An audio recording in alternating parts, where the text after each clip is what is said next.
Good evening, now the news from Central. Reports are coming in of a large fire in the Malvern Hills. It broke out on the Worcestershire side of the hills near the Witch Road cutting. It's also close to the site of a beacon lit earlier this evening as part of the National VE Day celebrations. At least 10 fire engines are at the scene. It's not yet known whether anyone's been hurt. Ex-servicemen and women gathered in towns across the region today to mark the 50th anniversary of VE Day. The parade in Birmingham city centre started on a note of controversy. Campaigners on behalf of Private Lee Clegg, a soldier jailed for murder after a shooting in Northern Ireland, had recruited many of the old soldiers to their cause. This is the only chance we all get together like this. And we've got to show our protest in some way, and this is the only way we can think of doing it. The service itself was directed at remembering all those who took part in the last war, at home and abroad. We remember with gratitude those who shared in the war effort through the manufacture of arms and tanks and guns and aeroplanes here in the city.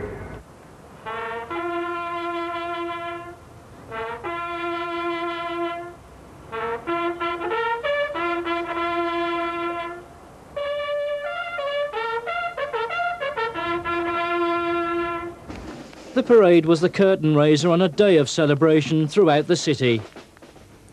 A 7-year-old boy is critically ill in hospital after falling through the roof of a disused factory. The accident happened at this factory at Kegworth in Leicestershire. The boy, who comes from the village, was playing with a friend when he fell about 10 feet through a perspex skylight onto a concrete floor. Emergency paramedics were called in and gave the youngster treatment at the scene.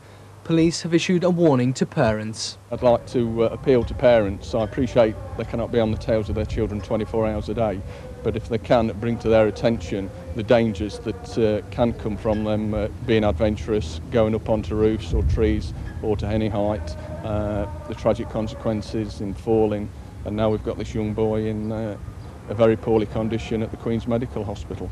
The youngster is on a ventilator in the intensive care unit at the Nottingham Hospital. He has serious spine and head injuries.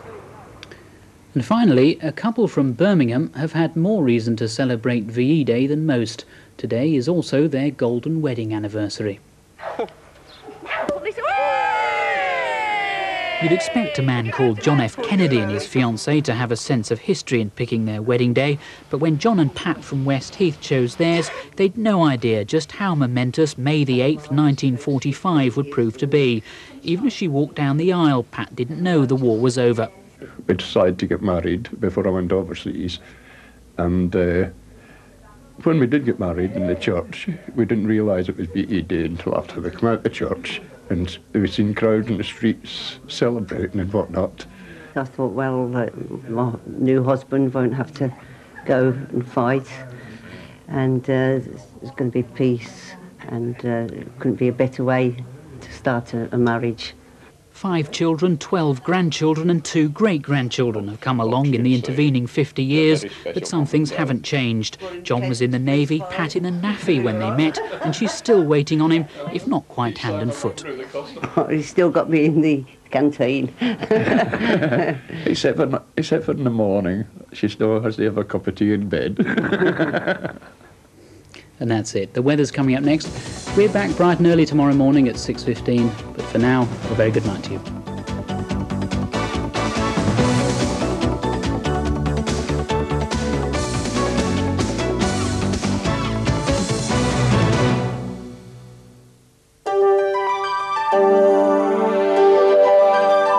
Central weather from the Weather Department. Hello again. Rain is heading here for Wednesday, and from then on a pretty grotty week, I'm afraid. Tomorrow is as good as it gets, and it's going to be much the same as today, so it's not great either. Some sunny spells about, the best of them towards the south and east of the region, but for all intents a cloudy day and a cold breezy day, 15 Celsius at best in any sunshine. And then Wednesday looks like being the worst day of the week. It's an okay start, but rain will spread across from the west during the day, and this is proper rain, heavy at times and not really clearing out of the region until Wednesday evening. A pretty poor show, but At least that makes Thursday and Friday not look so bad, a mix of bright spells and showers rather than rain, but even then heavy showers at times, thunder and hail maybe too, and it'll be fairly cold and windy as well. Kind of makes you appreciate the weather of last week, doesn't it? That's all from me tonight. Good night. The Central 7-day weather line, 0336 40 40 10.